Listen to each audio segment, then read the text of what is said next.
Alright guys, Revolve Wrestler here, and today I'm going to be reviewing WrestleMania 40, Night 1. WrestleMania Saturdays they tend to call the Night 1 and Night 2 these days. This review will be a little bit later because I had to travel back from Grimsby today, but I did watch the entire show last night, apart from the opener which I watched today. I essentially set an alarm to wake up like half an hour before WrestleMania, and what actually happened was I woke up half an hour into WrestleMania. So I rewatched the opening match this morning. Actually, I watched it on the way home, so not very long ago. But yeah, I'm going to talk about WrestleMania. I can't miss a WrestleMania review. It's my favourite thing in the world. It's the most exciting thing for me. One of the most exciting things all year for me. Um, so a couple of things I should maybe mention first. Number one, I've been poorly. I've had a chest infection, so if I cough, I apologise. Number two, I have a drink. I'm not sponsored by Sprite, but I sure do love one. Delicious. Number three, finally, I guess I'm going to All In again this year. I'm going to All in in August. Um, Oh, I guess number four would probably be I'm a bit tired. WrestleMania finished just before 5 o'clock, and I woke up at like 10. So, yeah, I'm very tired. But WrestleMania this year, I was very much looking forward to WrestleMania this year. Some of the matches, I mean, honestly, I was looking forward to most of the matches. Like, they all look really good. It's kind of like a trend when you've got the two-night thing has done wonders for me for WrestleMania, to be honest, because it has essentially meant that you can have 7 matches on each card, and they can all be really good matches mostly. So that's why I'm looking forward to WrestleMania. I think more now. The 2 nights is killer for us in England because we have to get up at 12 o'clock, 1 o'clock to watch it, and it doesn't finish till nearly 5. But it is better, and it feels like everybody gets a chance over 2 nights. Everybody gets a paycheck. Everybody gets the match they want at WrestleMania. There are parts of this year's build that have been muddy, and I will discuss those, I'm sure, later. But there are so many things I was looking forward to this year, and night one historically has been the best night of. I've got the match card here, but night one historically has been the best night of WrestleMania. WrestleMania 37, 38, 39, 36 to a lesser degree. The difference was they were both very good nights. Well, I mean, I think all night twos have been pretty good, but night one, like last year, ended with the Usos and Sami and Owens, and it had Logan and Seth, and it had Rhea and Charlotte. Like, and I know that night two last year had Cody and Roman, and it had the three-way for the IC title, but just little nagging things about night two always bring me down. Usually it's how the night ends. Usually it's the finish of the main event, which is usually sad. But I digress. Let's talk about WrestleMania 40 Night 1.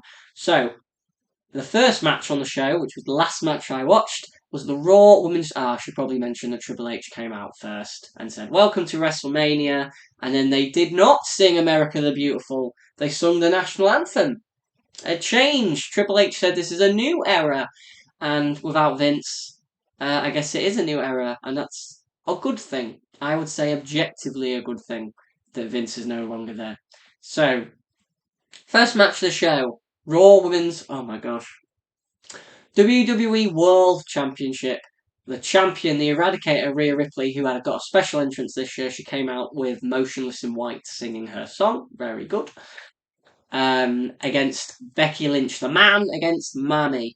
This was a great way to open the show. Becky Lynch has said she wanted to open WrestleMania, I think, for a long time, and this was an excellent opener. Off the top of my head, I can't think of an opener better. Maybe Bryan and Triple H, if you want the slower, methodical one. But this was a great match. Becky and Rhea have only had one match, I think they said, and it was in NXT a few years ago before Rhea probably became even NXT champion. Maybe during the Survivor Series NXT War thing. This was an excellent opener. Rhea and Becky started off just doing just like classic exchanges. Eventually, Becky would target Rhea's arm, doing like backstabbers on the arm, a big arm drag off the top rope, but Rhea would obviously fight back. She hit a big knee, she hit a big headbutt, she hit a big boot, she hit a stalling suplex on Becky. Becky did a superplex off the top rope to Rhea. Becky hit a manhandle slam for a near fall. Rhea hit a riptide a bit later on for a near fall, and she also locked in the prison lock, the Nightmare, I think it used to be called, the Nightmare lock maybe. At one point, but Becky escaped. Becky got electric chaired on the floor outside, and then Rhea hit a frog splash, owing to Dominic Mysterio for another near fall. Towards the end, Becky would go for a manhandle slam off the middle rope, just like she did to Bianca a few years ago. Rhea would counter it, hit a riptide into the turnbuckle, and then hit another normal riptide. 1, 2, 3. Rhea Ripley wins and retains the the Women's World Heavyweight Championship. Great match. 4.25 stars. Really, really good way to open the show. I liked Rhea's match last year with Charlotte much better. I think that one was an all-time classic for women's matches in the WWE. But this one was still excellent, still great. 4.25 stars, a really, really good way to kick off the show. And was the last match I watched. So it was great. It was great. It was a really, really great match. Rhea has had some really great matches at Mania now. 2 with Charlotte, the one with Asuka at WrestleMania 37, and then this one here, which was also very, very good. Great, as I said. Yes, so 4.25 stars. Second match on the show was the 6-pack ladder match for the Raw and SmackDown Tag Team Championships. They've separated them again, pretty much. Like that's like when they announced that you had to pull each individual set down. They were very far apart. You couldn't pull them both down at once. You essentially knew that they were going to be separated. It maybe makes the division look better if you have 2 tag titles. I think that the tag titles on the Judgment Day have been really good. I think they've been having some very good matches with like New Catch Republic, Bait and Dunn. I've liked their title reign, but yeah, this match was the New Catch Republic, which is Tyler Bate and Pete Dunne. It was the Awesome Truth, which is The Miz and R-Truth. It was the New Day, which was Xavier Woods and Kofi. It was DIY, which was Johnny Gargano and Triple H, and Tommaso Ciampa, who came out as D-Generation X, who came out as Triple H and Shawn Michaels. It was the Judgment Day, which was Finn Balor and Damian Priest, and it was also Grayson Waller and Austin Theory, who are called A-Town Down Under.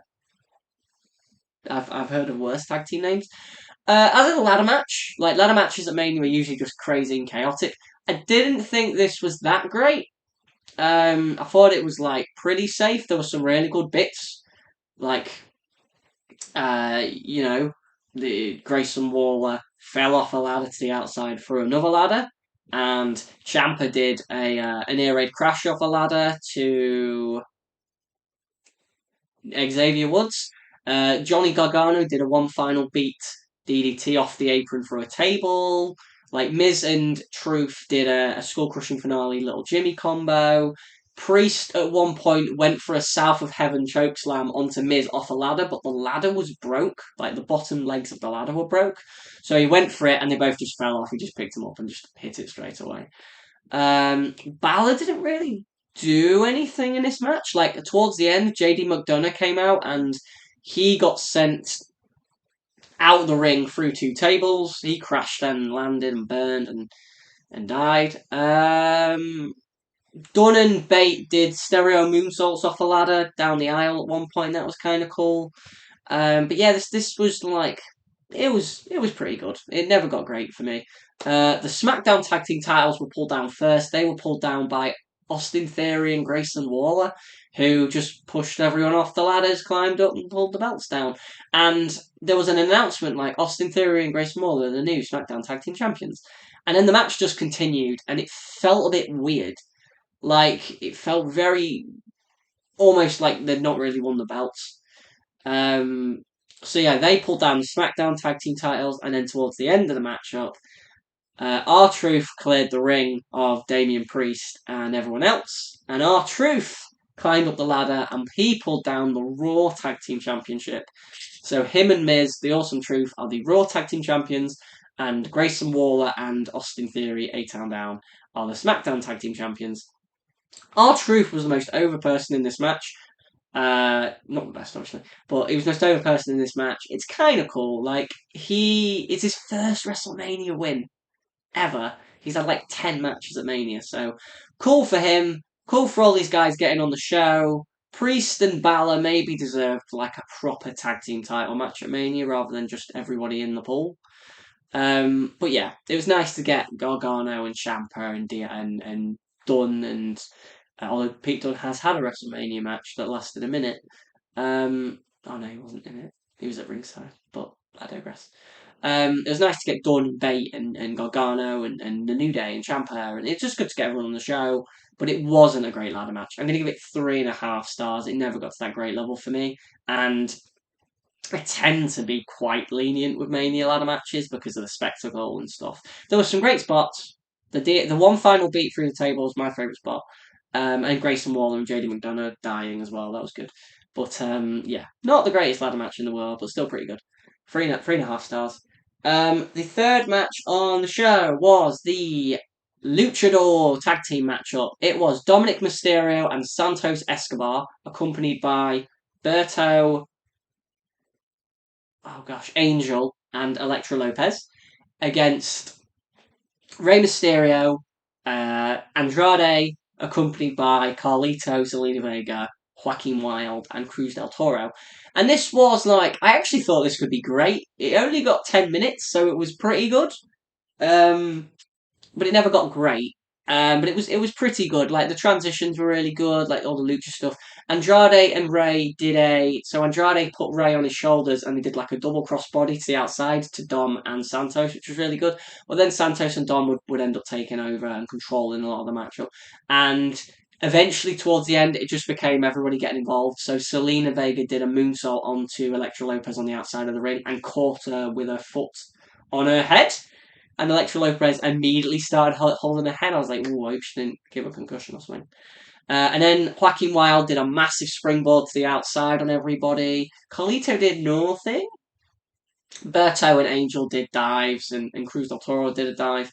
And towards the end of the match, I think towards the end of the matchup, 2 big luchadors came out the crowd. Apparently they were Philadelphia Eagles players, is what we found out when they took their masks off. I couldn't tell you. I'm so sorry. I'm not cultured with that sort of stuff. But they got in. They got involved. They sent Dom into the ring post. They put Dom and Santos in the ring. Dom and Santos got hit with a double 619. Rey gave a splash to Dom and hit Santos Escobar with. Andrade hit Santos Escobar with the message, which is like the spinning hammerlock neckbreaker thing that he has finished now. So the match didn't have a lot of heat. Crowd weren't that interested. But it was pretty good. I'm going to give it 3.25 stars. Rey Mysterio and Andrade win, as they should have. I reckon this could have been really, really great if they'd just let him do lucha stuff. Like, Dom isn't as luchador as any of these guys, but I reckon he would have been alright.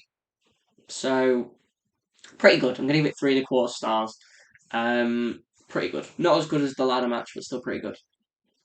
Fourth match on the show, and we had Jey Uso versus Jimmy Uso. No stipulations in this matchup, which was a bit peculiar. This is the Uso Civil War. The package before this matchup was awesome. The video package, I am my brother's keeper. I am no longer my brother's keeper. That package was fantastic. The match, though, and I was quite looking forward to Jimmy and Jey. I was a bit underwhelmed. It was only 10 minutes again, but you can have great matches in 10 minutes. It was just like 2 guys super kicking each other, and I, when watching this, really, really wanted to love it, and then just after watching it and it finished, just kind of couldn't. It was a bit dull. They super kicked each other, and it got to a point where Jey had super kicked Jimmy so much that he gave him this giant leaping super kick in the corner. And then he went to super kick him again, and Jimmy put his arms up, and that stopped Jay. And then Jimmy was like, I'm sorry, and he put his hand up, and Jay accepted it because he's an idiot babyface.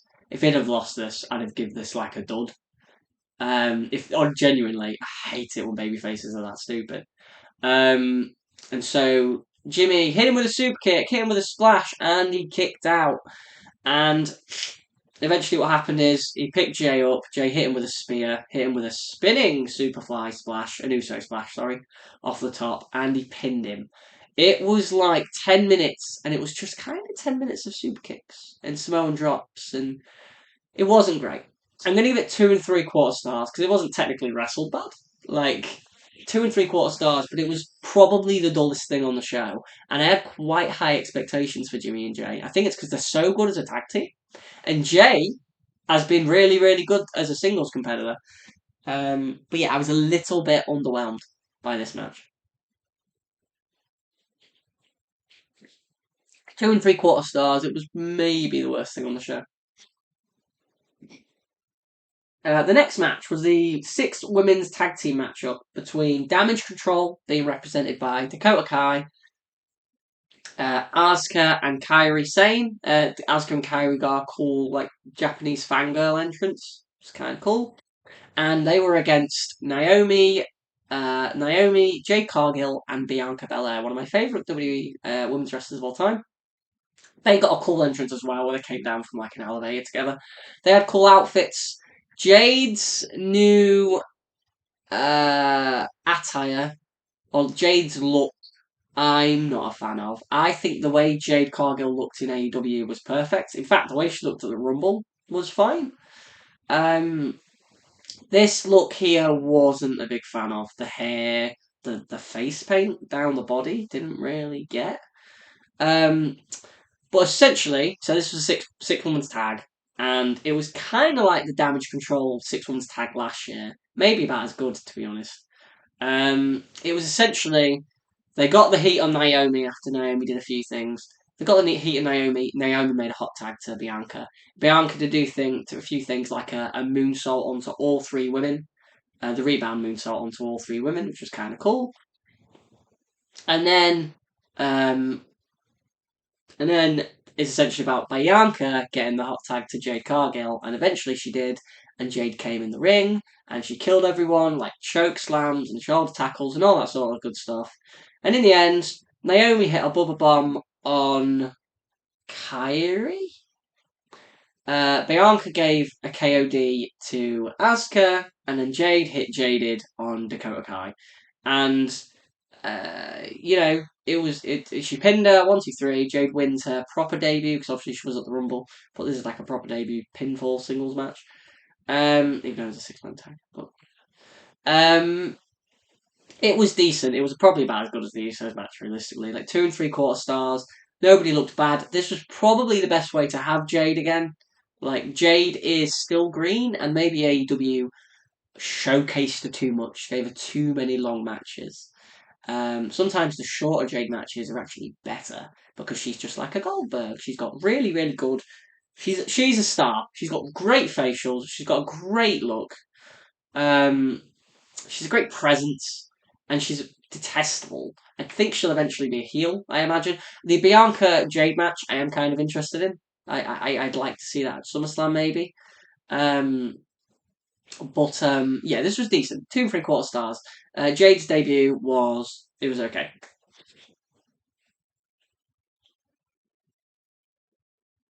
Next match on the show, and how are we doing for time? We're doing absolutely fine.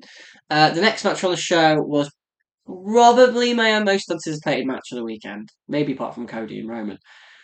Sami Zayn going against the Ring General Gunther for the Intercontinental Championship. And the one thing I do need to say that I forgot already, Samantha Irvin is the best ring announcer they have ever had. She is amazing. She was amazing for Gunther. She was amazing for Roman Reigns and The Rock.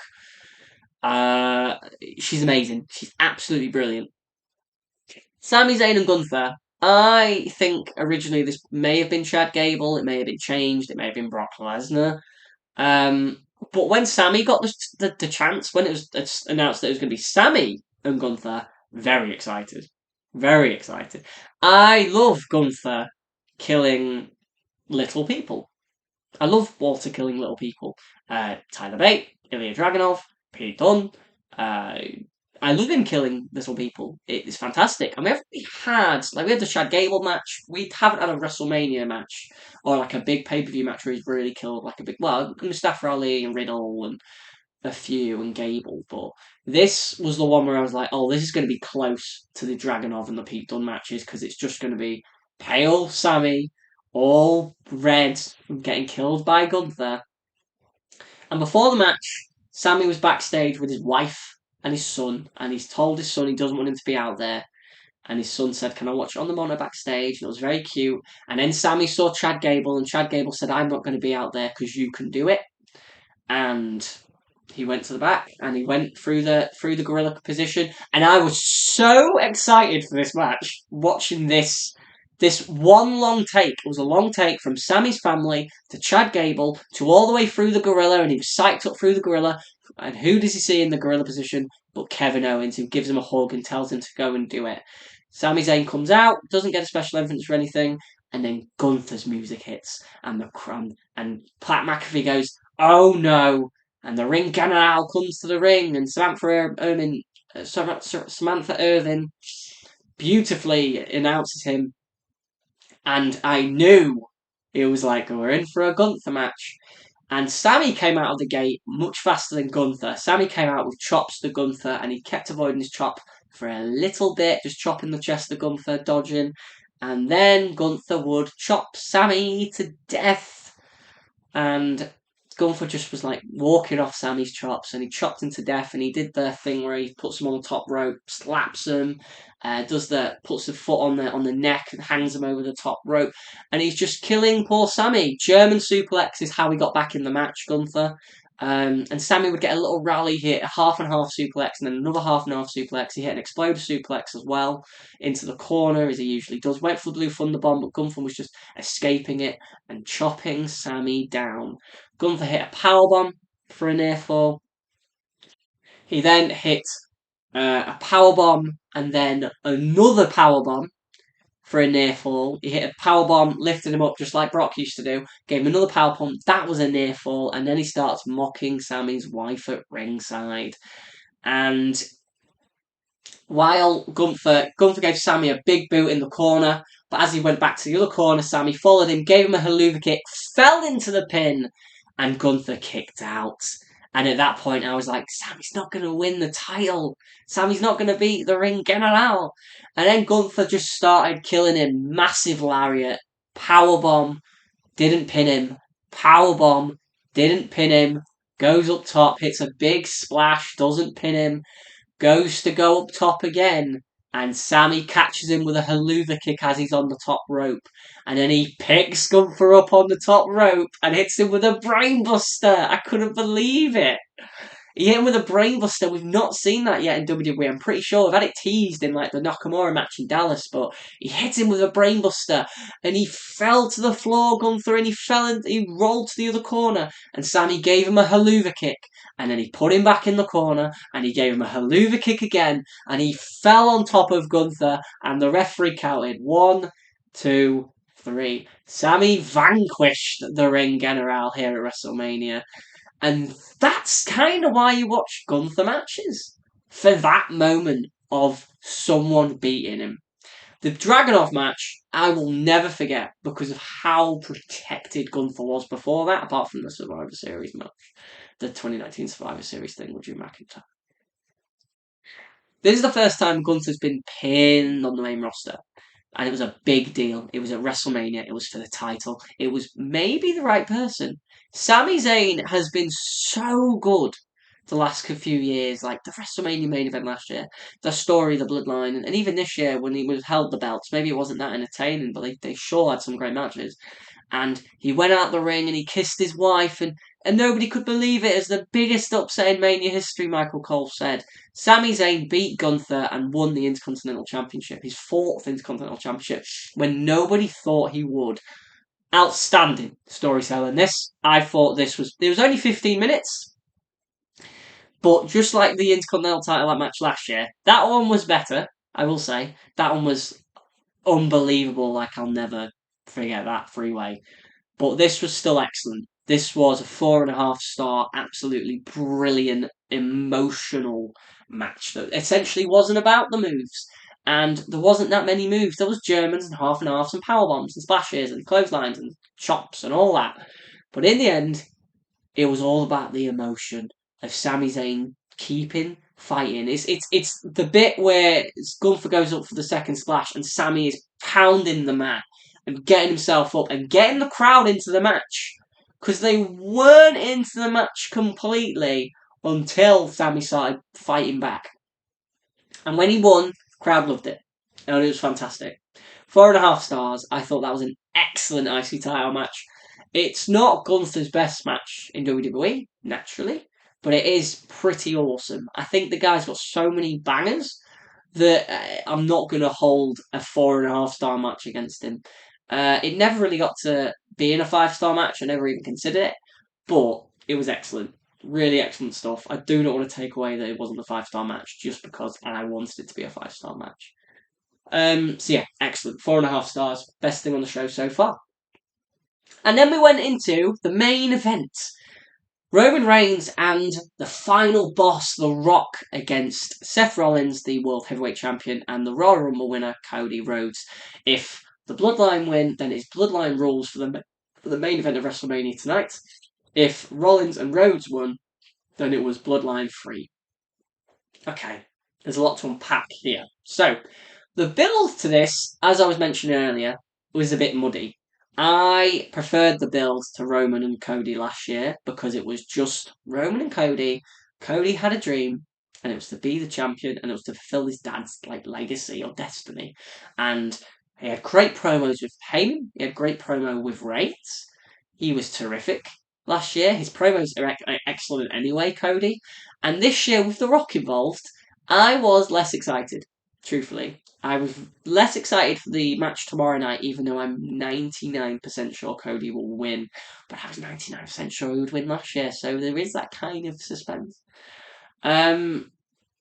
So, this tag match I wasn't that excited for because it's nice for Seth Rollins to get a Mania main event. He kind of has one at 31, if you count that. Not a booked one, I guess. But it's. I wish someone else had kind of gotten this main event spot. But now I've seen the match, like it had to be the main event. This match went 45 minutes. Now, what I should say is it did not feel like 45 minutes. When I finished the match, I was like, oh, that was like, well, I'm not going to say that bit, but when I looked how long the match was and it said it was 44 minutes, I was like gobsmacked. I was like, how was that 44 minutes? Maybe 30, but definitely not 44, the second longest match in the history of WrestleMania. I just thought this match was like, and I may be the only one. There's a lot of people who are praising this. I've seen varying degrees of praise for this. I thought this was absolutely, I don't want to swear, fantastic. And that's what I said after this match finished. Absolutely fantastic match. The entrances, The Rock's entrance was absolutely brilliant. That man is just brilliant. He hasn't lost a beat. He is 52, and he's obviously got the body of Adonis and stuff like that. And I think, putting him in a tag match was like maybe better because a tag match is going to be better for him because it's not going to go as long and he's not going to be in the ring as much. So 45-minute tag match, he was in the ring for a long time. So the match essentially was broken down into a couple of sections. A lot of it was obviously Roman and The Rock beating on Cody and Seth. And Seth and Cody got kind of basic entrances, and obviously Rock got a really special, great entrance. Roman's entrance wasn't too special, but his entrance is always really and atmospheric, I think. So yeah, the first part of the match was just like the brawl part of the match, where essentially they brawled in the crowd, and Roman and Cody brawled up the ramp, and Cody gave Roman a suplex on the ramp, and The Rock and Seth brawled in the crowd, and they brawled with a trash can and things like that. And that was the first part of the match. And I was in like 10, 15 minutes in. So when they got back in the ring, that's when the match to me became this unbelievable spectacle, epic battle. And it felt like the biggest tag team match in the history of WrestleMania because it was the Royal Rumble winner, it was the World Champion, the Universal Champion, and The Rock, who doesn't really need a belt. Although he did have his People's Championship that Lonnie Ali gave him at the Hall of Fame. And he had his Hollywood music. He had his Hollywood music, guys. I love The Rock's Hollywood music. So eventually they got back in the ring and they just started doing like near falls and drama and suspense, and it's hard to explain why this was all good, but it was timed to perfection. So Cody did like his Cody cutters, and they did like a Cody went for a Cody cutter on Roman. Essentially, it was a Cody neckbreaker, and Seth did a frog splash, and it was a kick out, and Rock kept going. Rock hit a spinebuster, went for the people's elbow. Cody got up and hit him with a Cody cutter, and it was a near fall. It was brilliant. It was just timed perfectly, and Rowan went for a spear on Cody, and Seth ran in and dragged him out of the way, and Roman speared The Rock, and you were like, oh my god, the drama! And Cody and Seth picked up Roman and Rock, and they gave them pedigrees, and they both kicked out. And Roman gave a Superman punch to Cody when he went for a Cody cutter out of midair, and he kicked out. And he kicked out of a spear, and at one point, Roman had Cody in the guillotine, and Rock held Cody's legs so he couldn't move. And The Rock at one point told Chad Patton, the referee, he told, basically it's my rules, listen to my rules. And so the Rock gave Cody a deliberate low blow. He deliberately hit him with the belt. There was no count outs because like he was like, don't, my rules essentially. It was brilliant. The Rock is so good as a heel. Like, honestly, he's the best heel in the business. So Cody was in the guillotine with Roman, and Rock's got his leg, and Cody comes and gives him a curb stomp, and The Rock comes in and fights with Seth, and eventually Rock gets rock bottomed through the announce table by Cody. Off the announce table, it gets rock bottomed off an announce table through an announce table, and while that happens, Roman spears Seth through the dashboards. And this gets Cody and Roman in the ring, and Cody is fighting back. Bionic elbows to Roman. He hits the crossroads. He hits a second crossroads, and then The Rock, with the weight belt, slaps Cody across the back, just like the finish to last year's Mania, and shows the weight belt to Mama Rhodes at ringside. Roman spears Cody. The Rock's on the apron and he wants to tag, and Roman tags him in, and Rock saves it, and he hits a rock bottom, and then he hits the people's elbow, and he pinned Cody. And I was, oh my god, they had The Rock pin Cody on night one. And watching it, I went, that was maybe the most perfect way to do this. Like, going in, all my thought was, Cody cannot lose. He cannot be pinned. But watching this play out, this brilliant wrestling pantomime, which is what it is, all I could think was, oh my god, there was no better way. That was the best way to do it. Rock pinned Cody with the people's elbow. I'm fine with him pinning him with the people's elbow because he'd already taken a rock bottom and a spear. He pinned him with the people's elbow, and Cody sat in the ring. Rock and Roman had got bloodline rules for the main event of night 2. They clapped hands. They went up the ramp with their titles together. The Rock's Hollywood music played, which is always a win. And Cody sat in the ring just knowing that he was screwed. And Pat McAfee and Corey did kind of annoy me at points in this match with how bloodline heavy centered they were. Like, oh, it's The Rock, he's our boss, he's earned all our money, he's Roman, 90% of our money. Like, it annoyed me a little bit, but at the end of the matchup, they were absolutely perfect because they essentially just said, Cody's screwed. He's screwed, it's bloodline rules. Solo can get involved, Jimmy can get involved. So I'm absolutely fine with this ending, and Seth looked dejected for Cody. And I'm absolutely fine with this finish under the condition that Cody needs to win tonight. He needs to win the main event. This stacked the deck so heavily against him that we need to have Cody win the main event and take the belt from Roman, and Roman can go away, and we can do a Rock Cody match at some point because The Rock has pinned him. I thought this main event was absolutely terrific. I'm going to give it 4 3/4 stars. It was unbelievable. Watching it and seeing The Rock at 52, Roman and Cody and Seth are always terrific, but this is I don't want to swear. This is an absolutely amazing main event. Probably one of the best main events of all time, realistically. Um, and I just hope the finish as well into like kind of 4 3/4 stars. Like Seth was brilliant, Cody was brilliant, The Rock was brilliant as he swore a few times as well. We heard it. Roman was brilliant, and the finish and the drama, the suspense. There were so many near falls and the suspense, the pantomime of wrestling. This is what I watch wrestling for. The fact it was 45 minutes and I didn't even realise blew me away as well.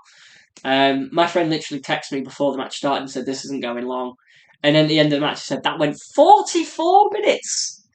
Just mad. 4 3/4 stars. What a way to end night one. Cody is screwed. Cody is screwed. And he isn't though, is he? Because he's going to win, hopefully.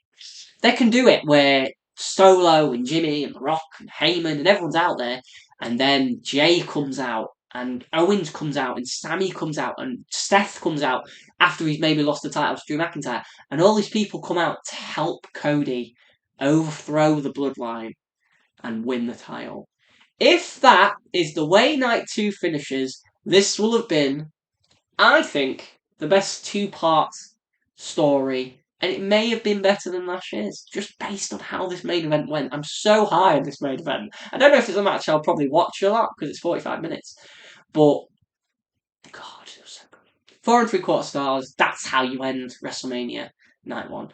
I am going to give as an overall grade for WrestleMania, I think I usually give them like a 9 to Night 1s. I'm going to give this one an 8.5, because the Jey Uso and Jimmy match did sour me, and it was a bit dull. The 6 women's tag was essentially just to build Jade Cargill, and it was still decent, like 2 3/4 stars. 2 matches at 2 3/4 stars, a match at 3 1/4, a match at 3.5, a match at 4 1/4, which is what I gave the opener. A match at 4.5, Sami and Gunther, which was excellent, and then the main event, which was just like amazing. 4 3/4 stars. So yeah, 8.5 is probably 8.5. 8.5 is probably a good grade for this show. I want to thank you all for watching. I'm very sorry this review's gone up late. I'm sorry that I don't sound brill. I'm sorry that this is late and stuff, but I'm happy to be talking about it. I wanted to talk about it since I watched it last night. So thanks for watching, guys. Tune in tomorrow for my WrestleMania Night 2 review, where Cody has won the title, hopefully. Thanks for watching, guys. This has been Revolver Wrestler.